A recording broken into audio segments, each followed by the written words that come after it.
जिन लोगों को लगता है कि मैं अपना घमंड दिखा रहा हूँ या फिर मैं अपना अहंकार दिखा रहा हूँ, ये जो ऊपर आसमान में आपको तारे या फिर स्टार्स दिखाई पड़ते हैं ना, तो एक वक्त था जब मैं बुध ग्रह में निवास किया करता था और बुध ग्रह का एक बहुत बड़ा जमीनी भूभाग मेरे अधीन में हुआ करता था। और जो ऊपर आसमान में आपको ये बहुत सारे स्टार्स या फिर तारे दिखाई पड़ते हैं, जिन्हें कि आप कभी गिन नहीं पाते हैं। ये ऊपर आकाश में जो आपको अनंत तारामंडल दिखाई पड़ता है, इन तारों के साथ में कुछ इस तरह से कैरम खेला करता था, ठक ठक ठक ठक ठक ठक।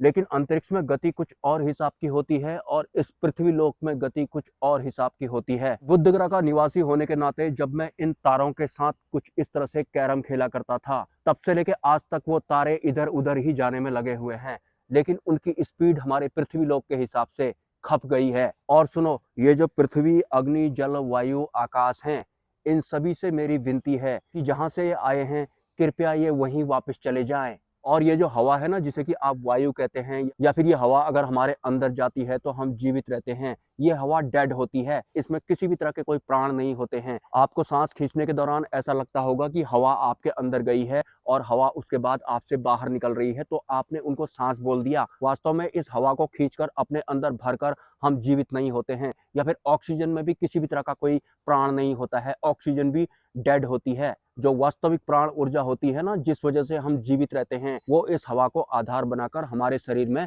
व्यवस्थित की गई होती है। हवा में किसी भी तरह का कोई प्राण नहीं होता है। हवा से अगर प्राण ऊर्जा वाली शक्ति निकल जाए तो यह हवा डेड हो जाती है। इस हवा में ऐसा कोई भी तत्व नहीं होता है जो हमें जीवित रख सके। प्राण शक्ति में ही इतनी पावर होती है, वो जैसे ही हमारे भीतर जाती है तो यह हवा भी साथ साथ में अंदर जा रही होती है। हवा का कोई काम नहीं होता है, हवा हमें जिंदा नहीं रख सकती है।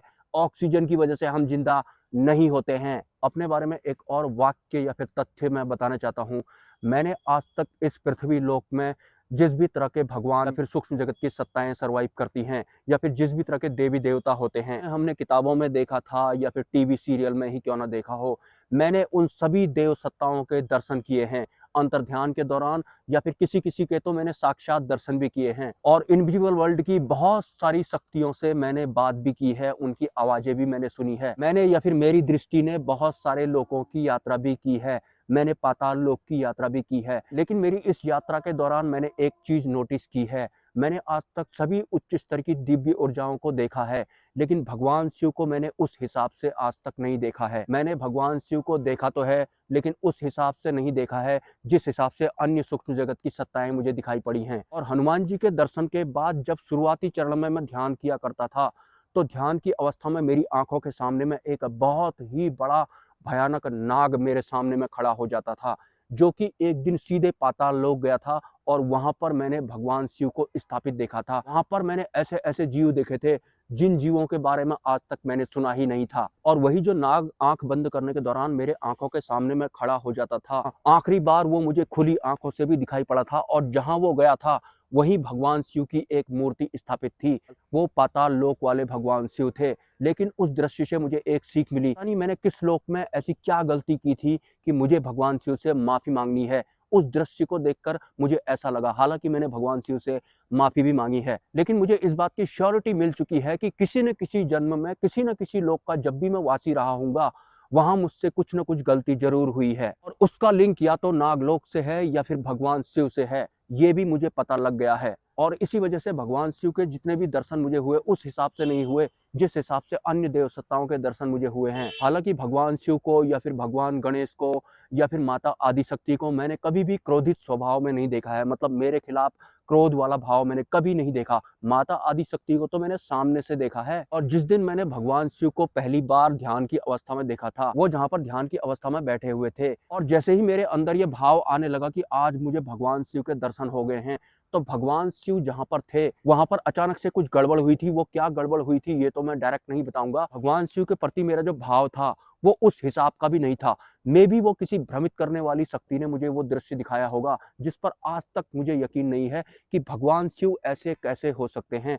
लेकिन उसके बाद एक भयानक नाग मेरी आंखों के सामने घूमा करता था। मैं वास्तव में सच बताऊं तो वो नाग माता मनसा देवी थी, जो शुरुआत में ध्यान करने के दौरान मुझे दिखाई पड़ती थी, और अचानक से एक दिन वो मेरे चेहरे से हटकर दूर कहीं चले गई थी।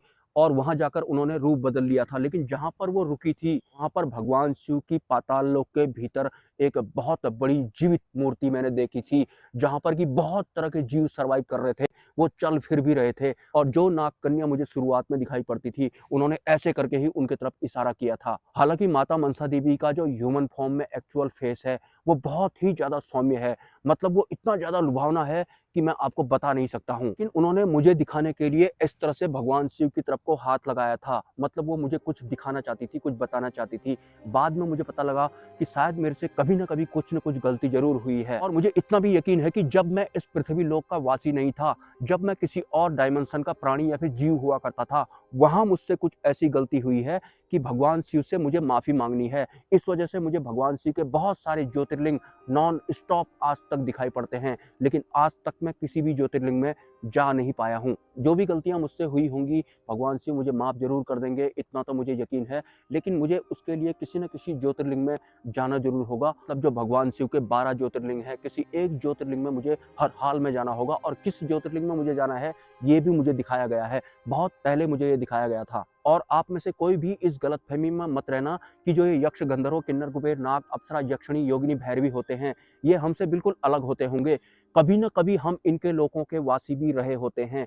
आज हम ह्यूमन फॉर्म में सर्वाइव कर रहे हैं, लेकिन हर लोक में हमसे कुछ न कुछ गलतियां जरूर होती हैं।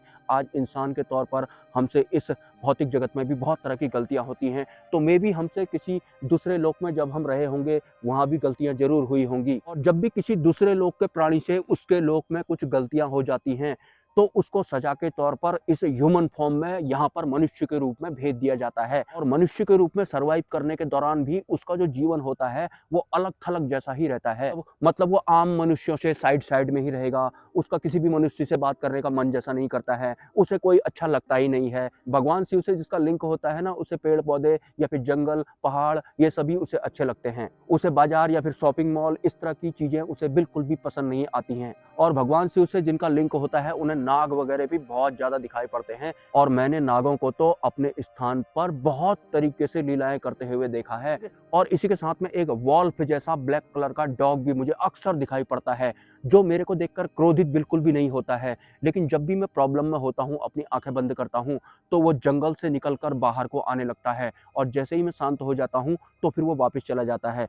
ये कुछ दृश्य हैं जो मुझे बहुत पहले से लगातार आज तक दिखाई पड़ते हैं। एक ब्लैक कलर का वॉल्फ जैसा, एक डॉग जैसा है। जब भी मैं परेशान होता हूं तो वो अक्सर एक भयानक जंगल से निकलकर बाहर को आता है और उसके बाद वो वापस चला जाता है। और जो नाग कन्या थी वो तो मेरे मुंह से मुंह सटाकर चिपकी हुई थी। और एक दिन मेरी आंख खुली तो वो बिल्कुल ह्यूमन फॉर्म में मुझे दिखाई पड़ी थी, जिसे देख के मैं बहुत ज्यादा डर गया था, चालीसा का पाठ करने लग गया था। लेकिन उसके बाद वो सीधे सीधे नागलोक गई थी, जहां पर भगवान शिव के जीवित फॉर्म में मैंने दर्शन किए थे। लेकिन शायद मुझसे कुछ गलतियां हुई हैं, मुझे इस चीज का भी आभास उस अनुभव के दौरान हुआ था। और हाँ, बिना मतलब के आपको धन की हानि होगी अगर आपके पीछे बिना मतलब के ही कुत्ते पड़ रहे हैं तो, या फिर आप अपना धन किसी गलत काम में फंसा रहे हैं।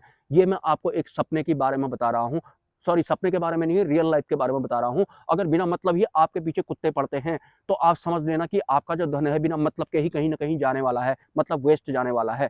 और हाँ, जो इंसान अपने वास्तविक फॉर्म यानी कि परब्रह्म की भक्ति या फिर साधना नहीं करते हैं, किसी अन्य तरह की साधनाएं अगर वो करते हैं, तो फिर वो किसी न किसी के अधीन जरूर हो जाते हैं। सिर्फ परब्रह्म की भक्ति करने वाला इंसान अपनी वास्तविक फॉर्म में आता है। इसके अलावा इस संसार में आप कुछ भी करते हो, वो सब आपको एक दिन किसी न किसी के अधीन ही करने वाला है। वो सिद्धियां भी हो सकती हैं या फिर किसी अन्य तरह की सत्ताएं भी हो सकती हैं। अंधेरा हो गया है, अब मैं यहाँ से निकल रहा हूँ। सपोर्ट अगर आप करना चाहें तो कर सकते हैं। मिलते हैं किसी नेक्स्ट वीडियो में। नमस्कार।